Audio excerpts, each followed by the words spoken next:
What up? It's your boy, it's your player partner Atozzio, and right now I'm rocking with Queen B on 95.7 The Beat, man. Turn your radio up.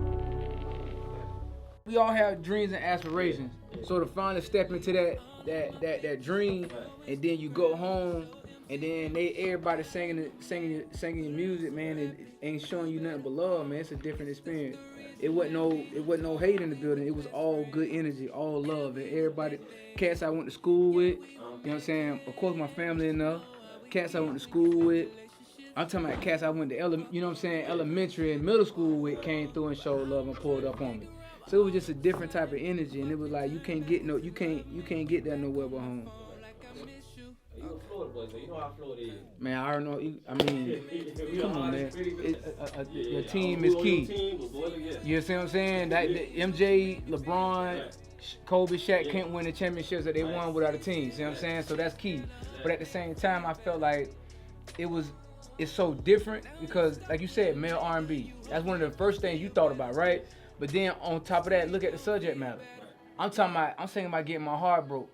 Ain't nobody talking about that, so I felt like it was something that was new and different that ain't heard in a minute. And we all love nostalgia. We all love classics. You know what I'm saying? When you think about shows that you grew up on, shows I grew up on, sometimes when they have to talk about it's a reunion here or something, we automatically tune in. So I felt like that's what it was. It was the team, and it was the fact that, hold up, this feel good, this feel nostalgic. It felt like, you know what I'm saying? It felt like something I listened to in the 90s and early 2000s, in the 10s, you know what I'm saying? So it's like, okay, he giving us something that we used to hearing.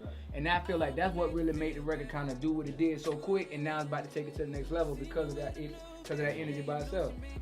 I grew up around street niggas, man. Yeah. Like, so a few of them was in the club the other night, you know what I'm saying? That's just where I come from. Right. So the code of the street, I understand, but I've always been an R&B dude since I was a jit. So for me, it was that. It was like, that's what it was with R. Kelly. That's what made him so special, because he can give you, you know, the semi-street R&B records, you know what I'm saying? But he could turn around and give you I Believe I Can Fly. He could turn around and give you a song about, you know what I'm saying, when a woman sped up, you know what I'm saying? Then he could turn around and give you Angel.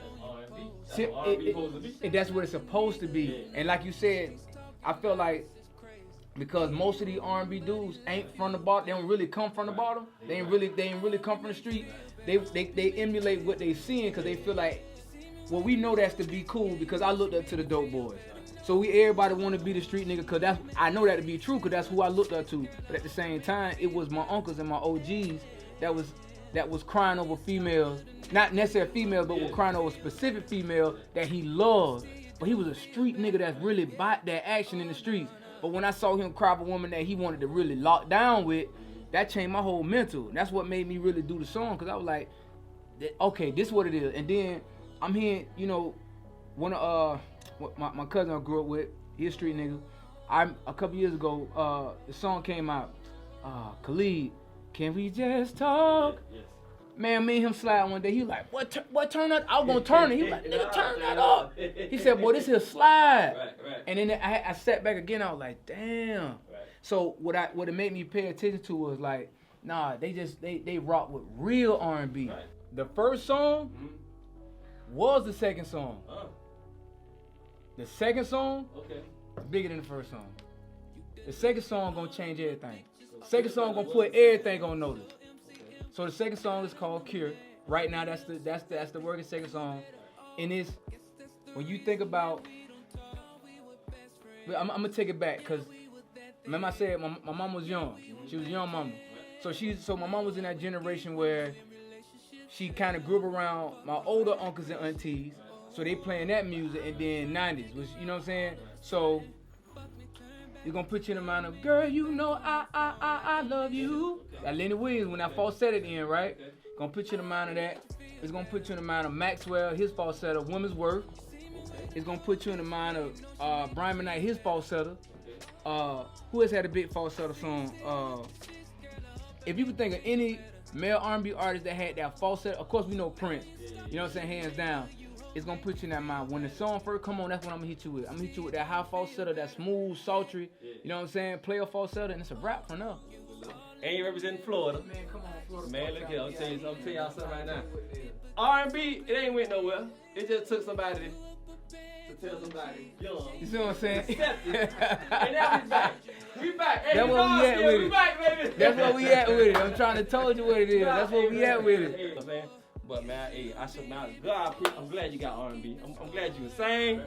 I'm glad you got some content. You ain't talking about doing this, doing that. You talking about real feelings. Ain't got time. Dogs got feelings too. And listen, this what I tell them too, like we all aspire, you know what I'm saying, to have the bust down, the APs, you know what I'm saying, the Bentley's pulling up real decent, real clean, right? Like I said, like most people may not ever experience that, you know what I'm saying, but you're gonna experience love, you're gonna experience heartbreak, you're gonna experience pain, and you're gonna experience death. Everybody on earth gonna experience that. So why you not giving that in the music? You know what I'm saying? Cause people need that. You feel me? So my thing is like I gotta tell them I don't follow trends. I ain't into all that. You know, I'm in my own lane. So when I'm in my own lane, I can drive how fast or how slow I want to. You know what I'm saying? Cause I ain't in nobody else's lane. I'm doing my own thing. And I just felt like it was just time. Like, you know what I'm saying? Like, what do you think? Where you want to be 3 years from today? People say 3 years. I want to be one of the biggest R&B artists in the world. On my way to being one of the biggest artists in the world. That's speaking. You already know what it is. Like I tell him, Drake said, and I leave with this. Drake said on the record with him and Gucci both. He said, "This is something I wrote about when I was broke. See, the power of the mind is not a joke. I said that I'm gonna do it, and I did, and that's just what I stand on. I live by that." What it is, man, the Florida Connection. Here with my man Atozzio. Hope it make you feel better. DJ Shizzle 9570B. R&B is back. Right here, baby. Man, y'all already know what it is. So we came down and slid with him in Tampa. So, you know, we gonna turn this thing up. He asked me what I'm gonna be in 3 years, and I told him be one of the biggest R&B artists in the world.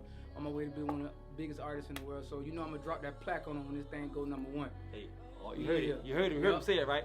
He already the biggest. Goddamn it, my mind. Let's get.